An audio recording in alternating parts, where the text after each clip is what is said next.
नमस्कार, मैं श्वेता आनंद। आज आप लोग के लिए जो टॉपिक लेकर के आई हूँ वो काफ़ी इम्पॉर्टेंट है, इसीलिए मैं शुरू में ही लिख दी हूँ वेरी वेरी इम्पॉर्टेंट क्वेश्चन। ठीक है बच्चों, तो ये ऐसा टॉपिक है जैसे कि जो हमारे देश में ऐसे वाइस प्रेसिडेंट बने हैं और बाद में वो प्रेसिडेंट बने, उपराष्ट्रपति थे और बाद में वो राष्ट्रपति बने। ठीक है, तो मैं वाइस प्रेसिडेंट और प्रेसिडेंट के बारे में बताती हूँ कि कौन से वाइस प्रेसिडेंट बने। अब तक ऐसे 6 वाइस प्रेसिडेंट रहे जो बाद में प्रेसिडेंट बने। ये एक मेन पॉइंट हो गया। और दूसरा पॉइंट ये है कि अब तक कुल 14 वाइस प्रेसिडेंट बने हैं। ठीक है बच्चों, तो जो 6 वाइस प्रेसिडेंट हैं जो बाद में प्रेसिडेंट बने वो कौन कौन थे? तो सर्वपल्ली राधाकृष्णन, उसके बाद जाकिर हुसैन, बीबी गिरी, आर वेंकटरमन, शंकर दयाल शर्मा, के आर नारायणन। तो आप लोग बच्चों याद रखिएगा, मैं एक बार और रिपीट कर देती हूँ आप लोग के लिए। सर्वपल्ली राधाकृष्णन, जाकिर हुसैन, बीबी गिरी, आर वेंकटरमन, शंकर दयाल शर्मा, के आर नारायणन। तो सर्वप्रथम मैं सर्वपल्ली राधाकृष्णन के बारे में बताऊंगी कि उनका जीवन काल जो था वो 1888 से 1975 तक था। प्रख्यात दार्शनिक राधाकृष्णन देश के पहले उपराष्ट्रपति रहे। ये भी याद रखिएगा कि सर्वपल्ली राधाकृष्णन पहले उपराष्ट्रपति रहे देश के। यह 1952 से 1962 तक लगातार 2 बार इस पद पर रहे। इसके बाद 1962 में देश के दूसरे राष्ट्रपति चुने गए। फर्स्ट प्रेसिडेंट कौन थे? Doctor Rajendra Prasad and second उन्हीं के बारे में है। इसके बाद सर्वपल्ली राधाकृष्णन जो देश के दूसरे राष्ट्रपति चुने गए। अब मैं आगे बताती हूँ। जाकिर हुसैन के बारे में बताती हूँ। इनका जीवन काल जो था 1897 से 1969 तक था। शिक्षाविद जाकिर हुसैन देश के उपराष्ट्रपति रहे। 1962 से 67 तक देश के उपराष्ट्रपति रहे। 1967 में वह देश के पहले मुस्लिम राष्ट्रपति चुने गए। पद पर रहते हुए ही 1969 में इनका इंतकाल हो गया। वह सबसे कम समय तक देश के राष्ट्रपति रहे। उसके बाद है तीसरा, बीबी गिरी। 1894 से 1980 तक इनका जीवन काल था।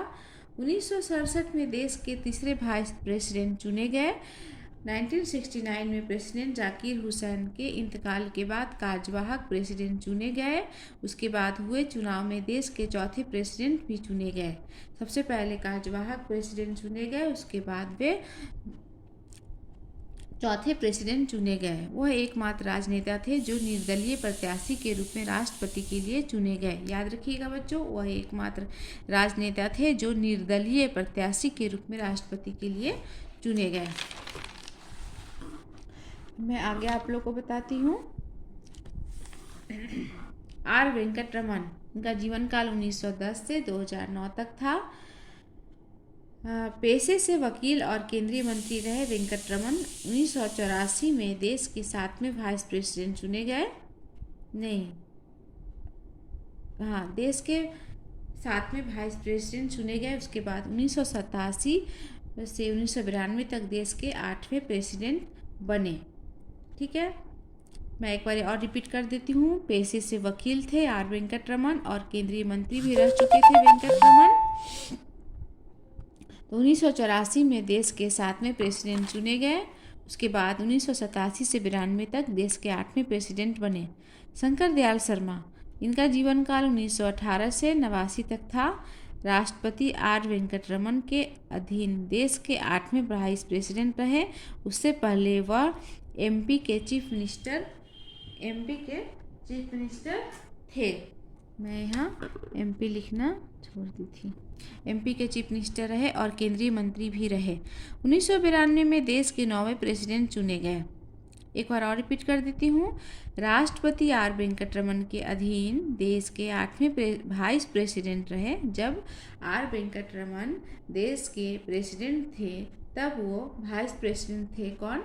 शंकर दयाल शर्मा। वह एमपी के चीफ मिनिस्टर और केंद्रीय मंत्री भी रहे। 1992 में देश के 9वें प्रेसिडेंट चुने गए। उसके बाद आर वेंकटरमन के बाद शंकर दयाल शर्मा प्रेसिडेंट चुने गए। फिर लास्ट में है KR नारायणन। उनका जीवन काल था 1921 से 2005। भारतीय विदेश सेवा के अधिकारी नारायणन इंदिरा गांधी के आग्रह पर राजनीति में आए। लगातार 3 लोकसभा चुनाव जीते और केंद्रीय मंत्री भी रहे। 1992 में 9वें वाइस प्रेसिडेंट चुने गए और 1997 में देश के राष्ट्रपति बने। वे देश के पहले दलित प्रेसिडेंट थे।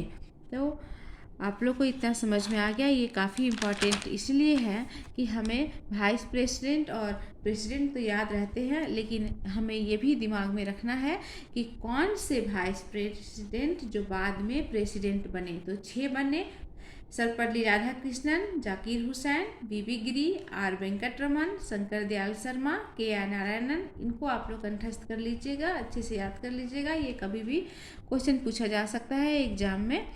ठीक है, अगर मेरा वीडियो ये आप लोग को अच्छा लगे तो मेरे वीडियो को ज़रूर से ज़रूर चैनल को सब्सक्राइब करिएगा और अपने दोस्तों के साथ शेयर करिएगा। मैं और मेहनत करके दूसरी नया वीडियो बना करके आप लोग के समक्ष लाऊंगी।